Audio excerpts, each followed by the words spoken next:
Hello guys, I'm going to show y'all how I refurbish my Earthboxes, and I hope y'all can see this. I've kind of got my camera rigged, and it's slowly sliding down, so we'll see. But last year I had peppers in this box, and it needs a little refreshing before I plant out my brassicas this year. And this is one of 8 boxes I'm going to do today. But I'm just pulling out the old roots from the peppers and finding all the peanut shells from the squirrels and kind of going through it. Now there should be, once I start digging, let me get my shovel, there'll be a layer of fertilizer that I used last year, and it'll look, you can see a little bit of it there, the light brown, but once I find it, you'll see it a lot better. Sometimes it uses it all, and sometimes there'll be some salts left over. It just really depends on what you grew the year before. But I'm looking for those to, any of that salt, because those can be bad once they build up in your soil. And I don't see any. So what we're gonna do is just kind of fluff this up.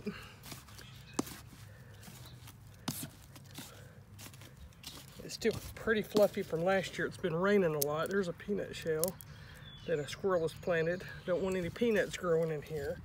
So any of them that still have seeds I'm pulling out. And once I get the plastic cover back on it, the squirrels will tend to leave it alone. It's just when the covers from last year were on their last leg, and I didn't cover it up before winter. And so the squirrels decided to plant nuts in it, peanuts in it. See, there's another one. So it just kind of fluffs it up a little bit. Now when I first set this up, of course I had to pack it into the corners and do it just right. You got to make sure you use potting mix.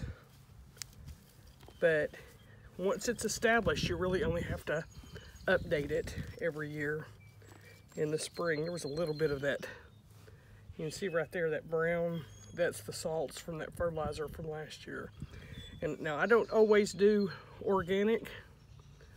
I try to do as much organic as I can, but sometimes it's just easier for me to do the regular stuff, and I'll show you what I'm doing this year.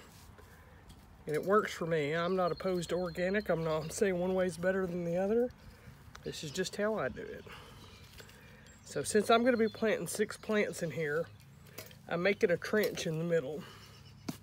And what I'm going to do this year, which I've not done before, is I'm going to use pantyhose, and I'm going to get my 1 pound of fertilizer that goes in this bag, or in this box, and put it in this pantyhose. Not sure if you can see what I'm doing here. I'm just trying to pour it without making a mess. And this way next year, it'll be easier for me to get in here and take these salts out, because then I'll just pull the pantyhose out. I'm going to tie a little knot down here. And I know it's a pound per box, and I know about what it is because I've been doing this for years.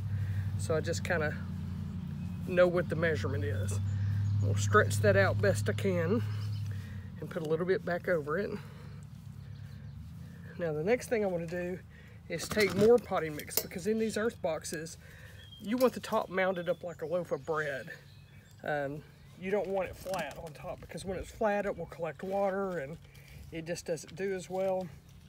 The directions say to flop it up like a loaf of bread. And that's always worked well for me. I've been doing this for 6 years in these boxes. And so that's what I'm gonna do. And I'm not doing 5-gallon buckets this year since I put in raised beds. So I'm gonna use some of this soil out of these 5-gallon buckets to top these off. There's some more of that, the salts from that last year's fertilizer. And it won't be perfect. I won't get all the salt out, but at least less.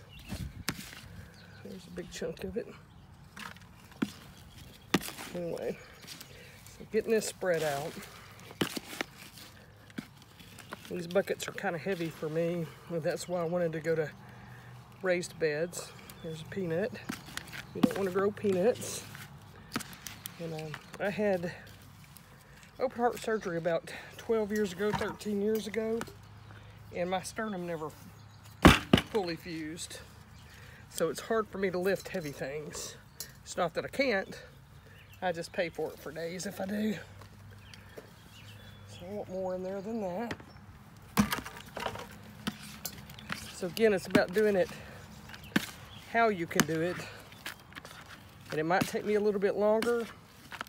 And I might have to take a 20-minute break between each box. But I can do it. This is a little wet in here, but it'll dry out.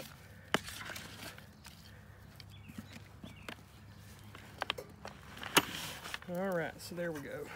I think that'll be a good amount in there.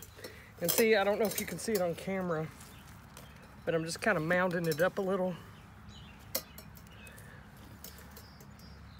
So it's taller in the center. And it's pretty good there. Now, usually I add lime too, but these brassicas won't need it. And when I pull these brassicas out and I put something later this summer in, like peppers, I will, at that point, put my lime in. So this is just a contractor bag. Now they make covers for these things, but they changed companies a couple of years ago, and the new covers they make are just flimsy. They don't stay together for very long. So I just cut a contractor bag and use my little putty knife and kind of stick it around the side. And what this does is it keeps moisture in, it keeps squirrels out, but also keeps seeds or weed seeds from getting in there and growing. And I'm just tucking it around all the sides. Again, you can see where that loaf of bread starts up, right? And I probably could have cut that a little bit smaller, but it was the last piece of a contractor bag that I had from doing other boxes. I didn't want to waste it. We'll just use it here. Got that tucked in. All right, so now we got our loaf of bread. And I've got 6 plants that I'm gonna plant in here. So remember the fertilizer strips down the middle. So I'm just gonna cut 6 holes in here, about evenly spaced. It's not perfect.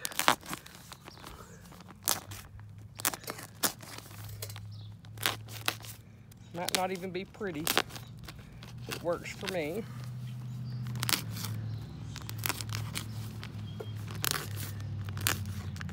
All right. Let me reach back here if I can. Slide my seedlings over it. And these are all cabbage, market cabbage. These are a smaller head cabbage. And now this was a pretty big pot. These were the ones I started in the air garden. Let's see, I might be able to break some of that off. And these are pretty big, so I'm gonna have to make that hole a little bit bigger. But I'm just gonna dig out a little hole there and stick it down in there. I might have to work some of that loose soil around the edge down, and I tuck it down in here, making sure the roots get good contact and cover it up. And again, when I will come in and water it, I'll wash all this dirt off, so it won't always look like that. We'll get our next hole ready. And if anything, I'm pushing it out to the side, not so much towards the middle, but pushing the soil out to the side. We'll get our next one, again, market cabbage. These are all gonna be market cabbage in here. And I've been setting these out a couple hours every day, letting them get used to the sun. We had some storms though. These are awfully wet in here. We're not gonna waste that extra soil though. All right, then we're gonna do our best to work it down in here, being as gentle as we can, air quotes. Pack it down in there. And we'll just keep doing this until they're all done. I've got to get these out because I need to up pot my tomatoes, and I don't have enough grow lights or space for that forest tomatoes I have. And of course, we reuse all our little cups. And I am planting up a little bit higher on these because they did get a little leggy.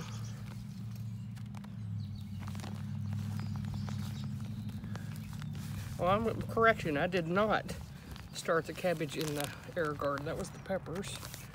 I don't know why I said that. I kept looking for the plugs and they weren't there. So these were just started from seed. And I'm going to repeat this process for all 6 of these holes. And then from now and the rest of my videos this year, you're going to see me with dirt under my fingernails. And even if I scrub them and use a nail brush, I'll still have some dirt under my fingernails. Because that's what we do in the summer. We play in the dirt. There's some dirt therapy right here. And again, I'm going to make this work by sticking it down in there. A lot of this extra soil will wash off or wash down in the hole. And it gets pretty, I mean, that's pretty tight on there. That's what we want, because that's what helps bead that water off. Now these Earthboxes have a reservoir in the bottom, and I water it through the tube over here. I don't know if you can see that on the screen or not, but it has an overflow, so you can't overwater these once they're in here. You can underwater them, but it's hard to overwater them. That one's deeper in there. It's got a lot deeper roots. There we go, got a big guy. He's kind of leaning, so we'll prop him up a little bit and get him growing the right direction. Stick. And I've got about 3 dozen more of these cabbages growing, so if one of these doesn't work out, I'll just pop a new one in the hole. This one's a little guy, but that's how I do my plants. I normally wouldn't have them this wet, but it is what it is. Gotta make hay with the sun, right? We had a sunny day, and I'm gonna take advantage of it. All right, so now all I gotta do is water and rinse off the top of this, and this will take care of itself the rest of this year. Except for when I come back after this crop and I put in summer stuff, I'll replenish that lime, but the fertilizer will be good all year long. And that's how I do my Earthboxes. See if I can shut this off without getting it all over my phone.